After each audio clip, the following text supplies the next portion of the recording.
दोस्तों नमस्कार। जैसा आप सभी जानते हैं 27 अक्टूबर 2024 को उत्तर प्रदेश प्रारंभिक परीक्षा का आयोजन हो जा रहा है। तत्पश्चात 22 दिसंबर 2024 को समीक्षा अधिकारी सहायक समीक्षा अधिकारी का बहुप्रतीक्षित एग्ज़ाम होने जा रहा है। आप सभी भली भांति जानते हैं प्रारंभिक परीक्षा के दौरान पर्यावरण से संबंधित अनेक प्रश्न पूछे जाते हैं। आज से हम पर्यावरण श्रृंखला शुरू कर रहे हैं, जहां से महत्वपूर्ण प्रश्न बनने की संभावना है। आइए चर्चा करते हैं। पर्यावरण सामान्यतः परि और आवरण शब्दों की संधि करने पर पर्यावरण शब्द बनता है, जिसका सामान्यतः तात्पर्य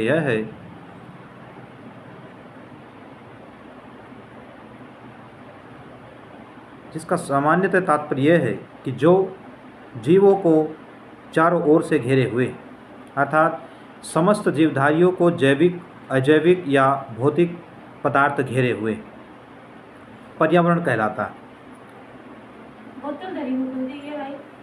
हम जीवधारियों या वनस्पतियों के चारों ओर जो आवरण है वह पर्यावरण कहते हैं। पर्यावरण संरक्षण अधिनियम 1986 के अंतर्गत परिभाषित किया गया कि पर्यावरण किसी जीव के चारों तरफ घिरे भौतिक एवं जैविक दशाएं एवं उनके साथ अंतःक्रिया को सम्मिलित करता है। यहाँ से मुख्य प्रश्न यह है कि पर्यावरण संरक्षण अधिनियम कब पारित किया गया? तो 1986 में यह अधिनियम पारित किया गया था। अम्ब्रेला लेजिस्लेशन या छाता विधान किस अधिनियम को कहा जाता है? तो पर्यावरण संरक्षण अधिनियम इन्वायरमेंटल कंजर्वेशन एक्ट 1986 को अम्ब्रेला लेजिस्लेशन कहा जाता है। कई परीक्षाओं में ये क्वेश्चन पूछा गया। आगे चर्चा करते हैं कि पर्यावरण के घटक क्या, कंपोनेंट्स ऑफ इन्वायरमेंट क्या। तो पर्यावरण के संघटकों को या कंपोनेंट्स को 3 प्रकार में मुख्यतः विभाजित किया गया। नंबर 1 हो जाएगा आपका फिजिकल कंपोनेंट्स। अब फिजिकल यानी भौतिक घटकों के अंतर्गत वायु, पृथ्वी, ताप, आर्द्रता इत्यादि को शामिल किया गया। दूसरा प्रमुख कंपोनेंट है बायोटिक कंपोनेंट्स यानी जैविक घटक। इसमें जीव जंतुओं वनस्पतियों को शामिल किया गया है। तीसरा प्रमुख घटक है एनर्जी कंपोनेंट्स, ऊर्जा। ऊर्जा पर्यावरण का एक प्रमुख घटक है। आगे देखते हैं जो पर्यावरण संबंधित प्रश्न पूछे गए हैं या पूछे जाने सकने की संभावना है, उन पर चर्चा करते हैं।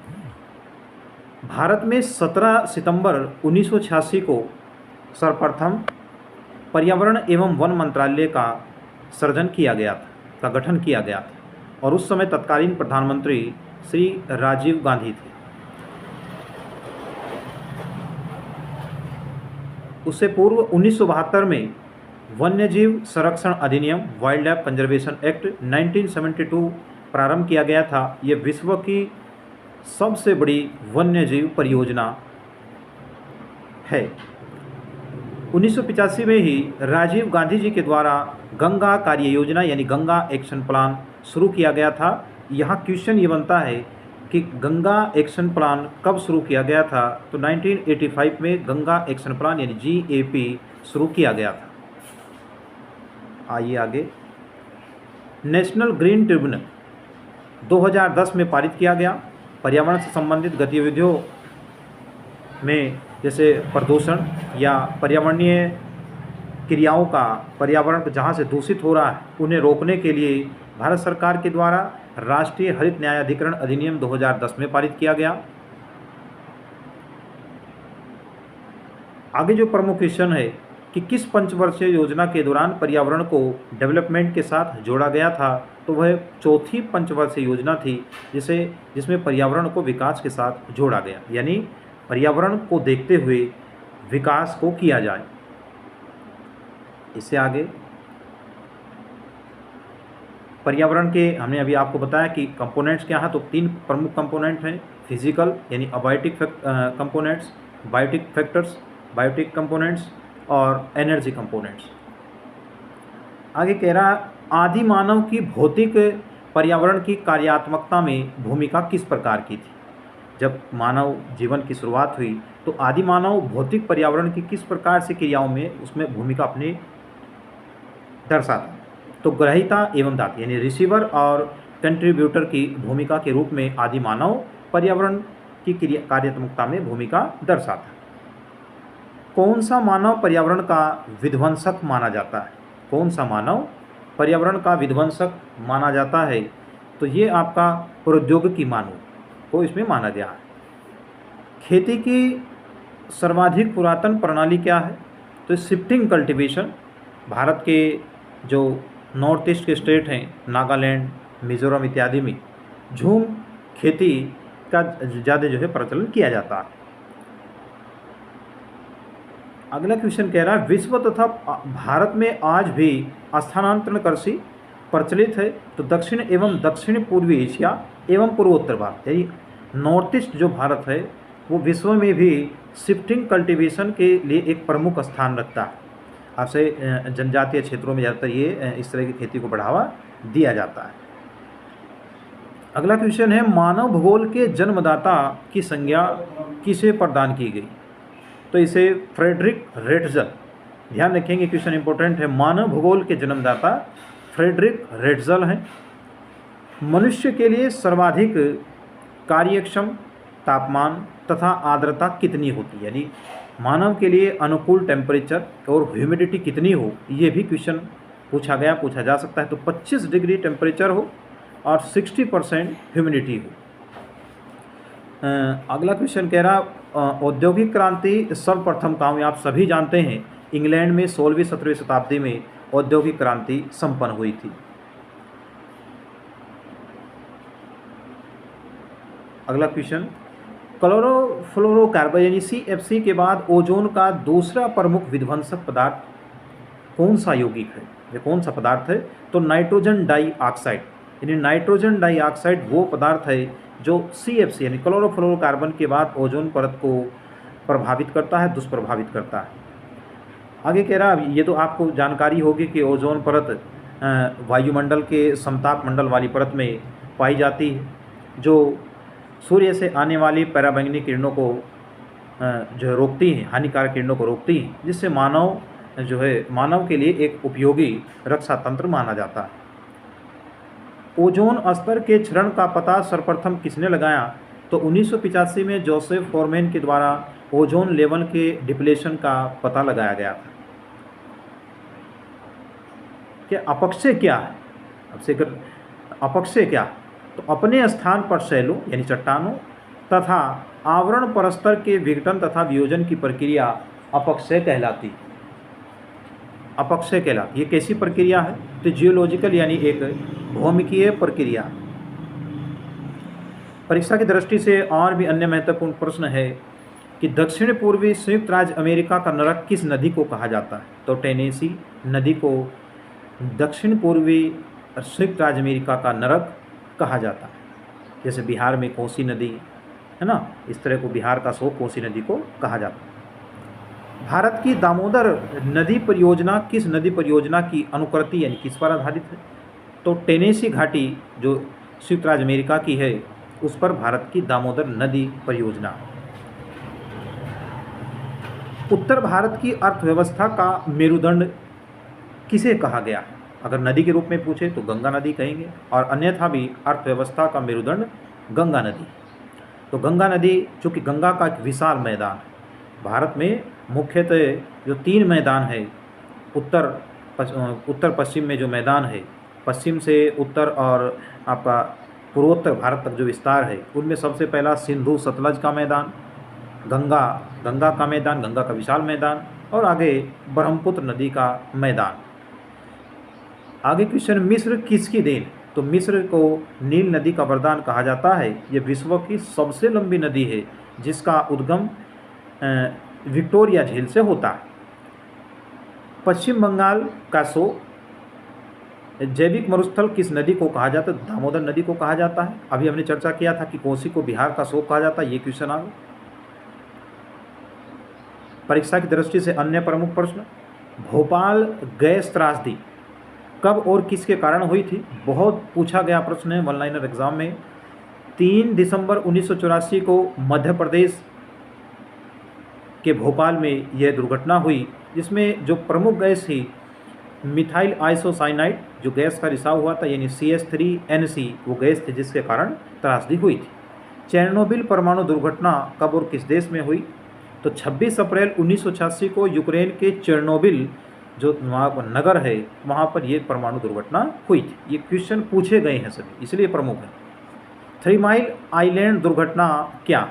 ये संयुक्त राज्य अमेरिका में हुई परमाणु ऊर्जा संयंत्र की सबसे बड़ी दुर्घटना है जो 1979 को हुई थी। उम्मीद है वीडियो आपको पसंद आ रहा होगा।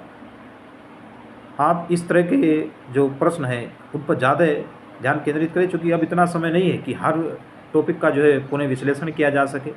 अब उन क्वेश्चनों पर ज़्यादा विचार करने की जरूरत है जो परीक्षाओं में समय समय पर पूछे गए। आगे एक नई विकास की एक नई अवधारणा को दर्शाया गया, उसे अस्थायी विकास या सस्टेनेबल डेवलपमेंट कहा गया। सस्टेनेबल डेवलपमेंट से सामान्यतः तात्पर्य है कि विकास की वह अवस्था जिसमें भविष्य की पीढ़ी की ज़रूरतों को भी देखकर किया जाए, यानी विकास इस प्रकार किया जाए ताकि भविष्य की पीढ़ियाँ भी इन संसाधनों का उपयोग कर सकें। तो सबसे पहले international union for conservation of nature and natural resource, इसे ध्यान दीजिएगा, इसके फुल फॉर्म पूछ लेता है कई बार IUCN का। इसने अपनी रिपोर्ट दिया और 1987 में आवर कॉमन फ्यूचर जो WCED ने अपनी रिपोर्ट थी उसमें इस शब्द को पहली बार परिभाषित किया गया। और इसके अनुसार क्या परिभाषित है? धारणीय विकास वह है जिसके अंतर्गत भावी पीढ़ियों के लिए आवश्यकताओं की पूर्ति करने की अक्षमताओं से समझौता किए बिना वर्तमान पीढ़ी की आवश्यकताओं को पूरा किया जाता। जैसे वर्तमान में कोयला, पेट्रोलियम, तो इन संसाधनों का उपयोग सीमित दायरे में किया जाए ताकि वर्तमान जो भविष्य की पीढ़ी आएगी उन्हें भी इनका उपयोग करने का अवसर मिले। सामान्यतः आर्थिक विकास और पर्यावरण सुरक्षा के मध्य एक वांछित संतुलन बनाए रखना ही टिकाऊ या सस्टेनेबल डेवलपमेंट है। ये आपसे वन लाइनर आपसे क्वेश्चन पूछा जा सकता है। अस्थायी विकास की अवधारणा सर्वप्रथम प्रतिपादक तो WCED की बर्टलैंड कमीशन 1987 में रिपोर्ट आई। अस्थायी विकास के निमित्त UN यानी संयुक्त राष्ट्र का सम्मेलन कहाँ आयोजित किया गया? जोहान्सबर्ग में, यानी दक्षिण अफ्रीका में। धारणीय विकास किसके उपभोग के संदर्भ में अंतर पीढ़ीगत संवेदनशीलता का विषय? तो नेशनल रिसोर्सेज हैं, नेशनल रिसोर्सेज की बात ही हो रही है कि भविष्य की पीढ़ी भी उनका उपयोग कर सके। राष्ट्रीय पर्यावरण अभियांत्रिकी शोध संस्थान अवस्थित है तो महाराष्ट्र के नागपुर में नीरी अवस्थित है। और ये क्वेश्चन PCS प्रारंभिक परीक्षा 2014 में पूछा जा चुका है। पर्यावरण सुरक्षा अधिनियम को अन्य किस नाम से ज़्यादा जाना जाता है? तो अम्ब्रेला लेजिस्लेशन, अभी बताया था, पीछे चर्चा किया था, छाता विधान, क्योंकि इसके अंतर्गत पूरे पर्यावरण को संरक्षित किया गया। जैसे 1972 में वन्य जीव संरक्षण अधिनियम लाया गया, 1974 में जल प्रदूषण अधिनियम लाया गया, ठीक है, 1981 में वायु प्रदूषण अधिनियम लाया गया। तो जब विचार किया गया, जब ये आवश्यकता महसूस हुई कि पूरे पर्यावरण को ही क्यों ना संरक्षित किया जाए, इसके लिए 1986 में पर्यावरण सुरक्षा अधिनियम लाया गया। रियो +5 या पृथ्वी सम्मेलन 5 कब और कहाँ आयोजित हुआ? तो जून 1997 के मध्य न्यूयॉर्क में रियो +5 सम्मेलन हुआ। अन्य जो एक महत्वपूर्ण टॉपिक इसका आता है वह है सस्टेनेबल डेवलपमेंट गोल्स। तो 2015 में UN द्वारा कुछ लक्ष्य निर्धारित किए गए जिन्हें 2030 तक पूरा करने का संकल्प रखा गया, लक्ष्य रखा गया। तो ये 17 लक्ष्य हैं। एग्ज़ाम में अनेकों बार PCS प्रारंभिक परीक्षा में इनसे संबंधित क्वेश्चन पूछे गए। अब आइए चर्चा करते हैं। पहले जो 5 लक्ष्य हैं उन्हें याद कैसे करें?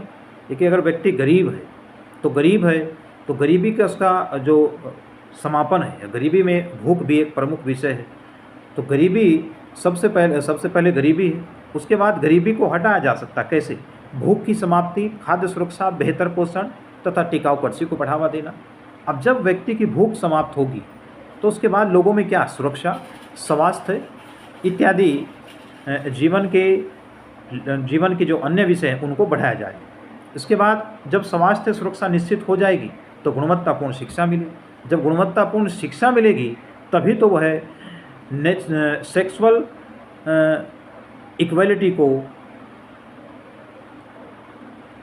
इक्वलिटी को समान करने का प्रयास करेगा, यानी लैंगिक समानता को बढ़ावा दें। जो छठा प्रमुख लक्ष्य है, स्वच्छता और पानी के सतत प्रबंधन की उपलब्धता सुनिश्चित करना। सातवां जो लक्ष्य है, सस्ती व टिकाऊ ऊर्जा, जैसे आजकल सोलर एनर्जी का अंतर्राष्ट्रीय सोलर जो गठबंधन भी हुआ है, ISA इंटरनेशनल सोलर अलायंस, जिसका मुख्यालय गुरुग्राम भारत में है, 2015 में इसका गठन किया गया। आठवां प्रमुख लक्ष्य है उत्कृष्ट कार्य एवं आर्थिक विकास। नौवां लक्ष्य है समावेशी व सतत औद्योगिकरण। 10वां है देशों के बीच और भीतर असमानता को कम करना, देश के अंदर गरीबी अमीरी की जो असमानता है उन्हें कम करना। समावेशी व सुरक्षित शहर 11, यानी शहरों का विकास इस तरह से हो कि ताकि सभी वर्ग के लोग, सभी गरीब अमीर सभी लोगों के लिए उच्च स्तरीय शहरी सुविधाएं मिल जाए। जैसे भारत सरकार ने स्मार्ट सिटी मिशन भी शुरू किया, जिसमें 100 शहर लगभग भारत के शामिल किए गए।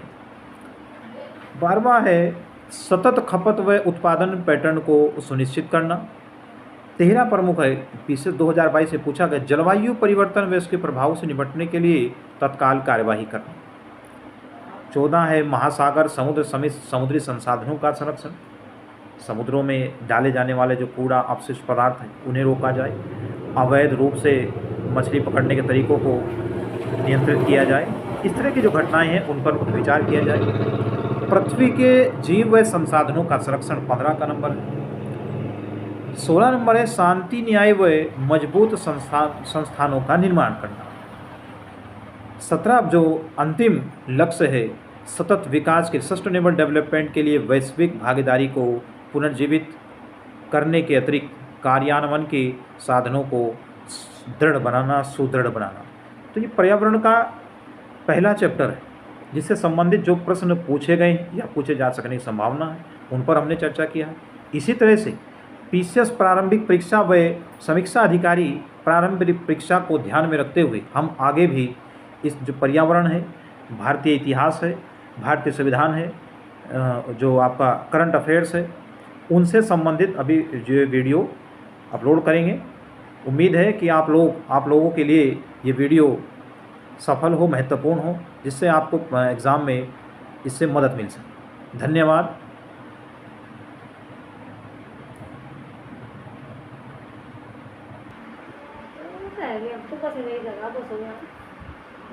की जगह तुम आओ, कई बड़े बुटड़े